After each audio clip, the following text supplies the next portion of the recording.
At the time of writing the script, the Unner Gibby pilot was just released to the public. I didn't think much of it. I mean, I'm interested in lost media, but it's just a passive thing.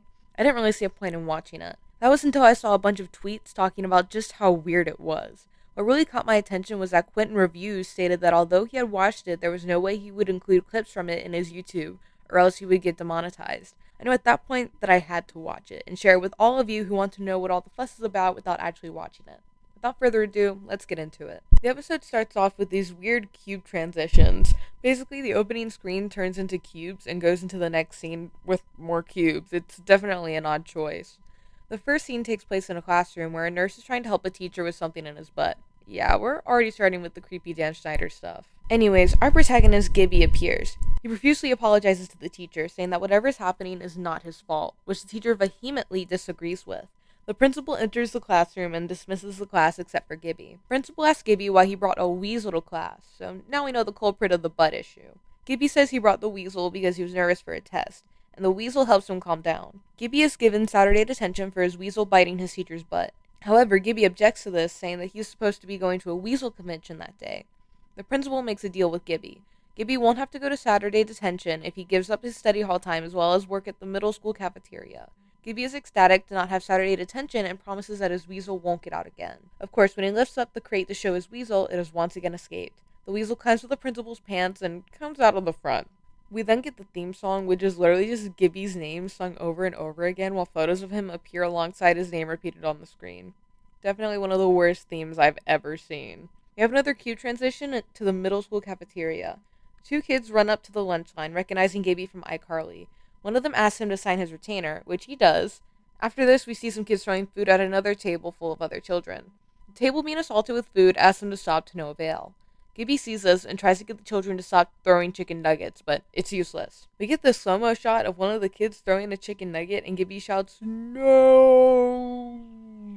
as he leaps over a table to catch the flying nugget. He asks what's going on, to which one of the children, who I might add cannot act, says that they were just throwing chicken nuggets at some losers. Gibby asks what losers the kid is talking about. He then calls a group of kids, or the losers, his friends, says that surely the mean kids aren't calling his friends losers. The mean kids apologize to Gibby for harassing his friends. Gibby then throws out a lesson, saying that you have to be nice to everyone. He also tells them that they shouldn't waste their chicken nuggets on throwing them at people's faces and instead should just eat them. I agree with that, but on the other hand, public school chicken nuggets will fuck you up, so maybe it's best to just not bother with them at all. We have another lovely cute transition to Gibby back at the high school. This time, he is at his locker and feeding his weasel. He turns around to see the group of kids from the middle school that he defended. He's a little weirded out since he thinks the kids are supposed to be in class. They say that since it's after 3, their school is out. I don't know what it's like in Seattle, but I'm from Georgia, and our high schools got out about 2 hours before the middle school, and we also got around at like 2 p.m. Why is Gibby at school after 3? Anyways, Gibby asks why the kids are there, and they say they came to hang out with Gibby since he said they were friends. Gibby is about to reject them, but then one of the kids says that they knew he was lying about being their friend, and they start to walk away. Gibby stops them, asking why they don't want to hang out with kids their own age. The kids say kids their own age don't like them, as evidenced by the chicken fight scene. Gibby agrees to hang out with the group. He asks the kids what they want to do, and they say that their parents all work except for one. We haven't learned these kids' names yet, so I have no idea how to refer to them, but basically the token girl says that a well-dressed boy's mom isn't working because she's having trouble getting pregnant. Which, yeah, I had to pause for a second to take that in. The kids say they normally go to the rec center after school. Gibby agrees to go with them, but before they can leave, he is stopped by 2 cheerleaders. They invite Gibby to their house to watch their cheer moves. Gibby excitedly agrees, but then realizes he already has plans with the kids. The cheerleaders try to get him to come with them, but because Gibby has integrity, he can't go with them, though he tears up at the idea of rejecting them, so I can't really give him that much credit. One more cube transition later, and we're at the rec center, or the Bixby. The scene starts with Carly Rae Jepsen's Call Me Maybe, which is an interesting choice. I mean, the song is a bop, but why spend money on licensing rights for a pilot? But I guess Dan Schneider was loaded at this point, so whatever he wasn't allegedly using as hush money went towards that. Gibby is insanely bored since all the kids seem to want to do is sit around. Well-dressed kid asks Gibby if he wants some of his broccoli. Gibby says he doesn't since he dislikes broccoli. Well-dressed kid decides that he also doesn't like broccoli and chucks the container he was eating out of across the room. So much for the moral about wasting food we just had 5 minutes ago. Gibby asks how long he's supposed to hang out with the kids. They say they typically stay at the rec center until 6, and that the current time is 3:45. Gibby is annoyed with this but goes on, saying that he should probably know the kids' names. Thank God, we are almost 10 minutes into this 23-minute pilot and I have no idea who these people are. The kids are Winston, the paranoid one, Markov, the geeky one who thinks he's a robot from the future, Flip, the well-dressed people pleaser, and Jordy, the mean girl, basically a mini Sam Puckett if she was lame. We have a different transition of Fade and then Cubes to later in the day, still at the rec center. Now the licensed music they're using is Flo Rida's Whistle, which is definitely a choice for a kids show pilot. Gibby is still insanely bored, which is contrasted by the kids saying that they are having a great time just sitting around. Gibby doesn't understand how they are having fun when they have been there for an hour and a half and haven't done much of anything. The discussion is interrupted by an employee of the rec center coming in with a megaphone and a purple hat, asking if anybody had lost it. Flip asks the employee if it's his since the employee lost his hat the week prior. The employee realizes that it is in fact his hat and puts it on. Gibby asks who the employee is, and we learn his name is Ozzy. Basically, our quirky side character for the show if it ever got greenlit.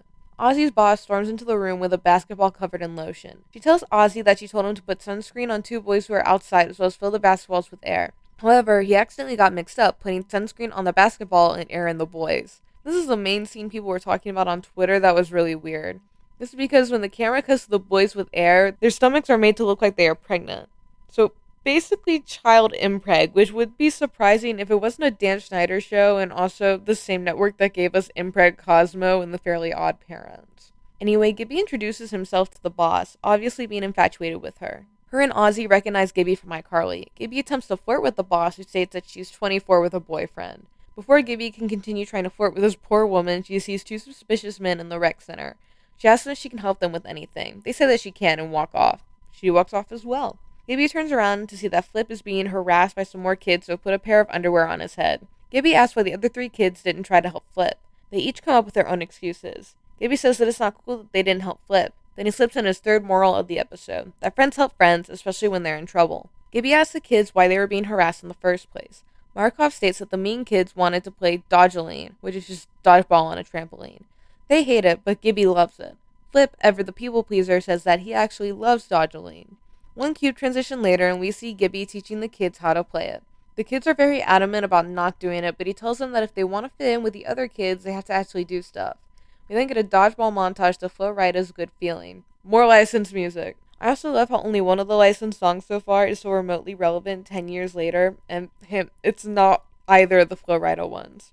After the montage, the kids are traumatized. They ask why Gibby didn't just show them how to play, to which Gibby responds that he would, but he needs somebody to play against that actually knows what they're doing. Which, no, if you're demonstrating something like dodgeball, you can walk somebody through it with just you being experienced. It's not that hard of a game to explain. Anyways, Ozzy bursts into the room with a dodgeball in hand. Gibby decides to use him as an example. He tells Ozzy to start jumping so he can show some dodging methods. Ozzy starts to jump, but then jumps too high, bursting through the top of the ceiling. During this scene, you can actually see the wire attached to Ozzy that pulls him up. I get that's just a pilot, but damn. They end up having to call 911 since Ozzy burst through the ceiling head first. We see the boss talking to the paramedics. They tell her that they'll contact Ozzy's parents, but she tells them there's no point since they're in Bermuda. One of them asks her to come with them, obviously flirting with her. She declines, saying that she had to close up the rec center. Gibby butts in, saying that he'll close up the rec center for her and that she should go watch over Ozzy. The boss starts freaking out, rambling over how she barely knows Gibby. To calm her down, Gibby presses her against his chest and starts caressing her hair. Yeah, it's just as, if not more discomforting than it sounds. Somehow, this convinces her to hand him the keys to the rec center and go with Ozzy. Before she goes, however, she offers Gibby a job at the rec center. Gibby accepts the position and is hired on the spot. After Girl Boss leaves, Gibby apologizes to the kids for the day becoming a disaster. The kids are confused by this and say had an awesome time. They ask Gibby if they'll see him tomorrow after school, and since Gibby now works there, he says they will. Gibby then sends the kids on their way so he can lock up. The two suspicious guys from earlier in the episode return, and Gibby tries to tell them to leave since the center's closed. They refuse, and Gibby tells them that he's the only one there, and they shouldn't give him trouble since he has nobody to help him with. I get that it's supposed to be a joke, that Gibby is stupid and he's not supposed to say that, but damn, that was frustrating. One of the suspicious guys holds Gibby while the other one demands money. Before the violence can escalate, we cut back to the kids where Markov laments that he left his jacket inside. The kids go back to get the jacket and find Gibby tied up and being interrogated by the thieves. They can't get into the building though since Gibby locked the front door. The kids burst into the room from a back door, dodgeballs in hand. Jordy, who for some reason has a fly swatter, leaps onto the back of one of the thieves and repeatedly slaps him with the swatter. The other thief is pelted with dodgeballs by the other kids. With the thieves distracted, Gibby is able to free himself from the rope tied around him, and yells to get everybody's attention. He rips his shirt off in classic Gibby fashion. The other boys also rip their shirts off. The camera pans to Jody, who holds her arms up and says, "Don't look at me." The boys chase the thieves out of the rec center. Gibby congratulates them on a great job. The kids and Gibby have a group hug, or a Gibby squeeze, and the episode ends with a replay of the show's theme song.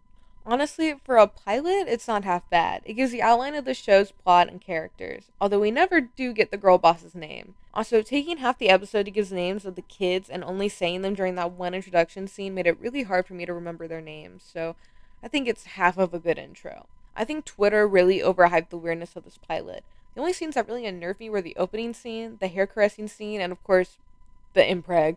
I mean, that is 3 scenes too many, but it wasn't as bad as I thought it was going to be. Still, be warned if you choose to watch it. Do I think this show should have been greenlit? Not really. I think it would have ended up being like Sam and Cat, a lackluster spinoff of minimal quality. Similar to Sam and Cat, Gibby, the show, spins off so far from its source material that it's really only a spinoff in name. Obviously, there are aspects that are part of iCarly, such as the principal in the high school setting from the first half of the episode, but the pilot seems to establish that it isn't in the main setting. The main conflict of the show seems to be revolving around Gibby being a mentor to these outcast middle schoolers. While I'm not opposed to that idea, I don't think it could carry an entire show. I also doubt the middle school characters would be able to work well for a long period of time. The archetypes they hold seem to be only able to tell so many stories. I mean, how many episodes can you make about a kid who thinks he's a robot before he has to realize that he's not? How many episodes would there have been of the paranoid kid learning not to be paranoid before he actually learns that? I'm not surprised the show wasn't greenlit. I thought it would have lasted long even if it was. Now that I've given y'all the details of the Gibby plot, you are more than welcome to watch it yourselves. I'll link in the description of the video for those interested. If you aren't, I don't blame you. Don't forget to like and subscribe if you like the video, and feel free to comment what you want to see from the channel next. This is Corn signing off. Bye.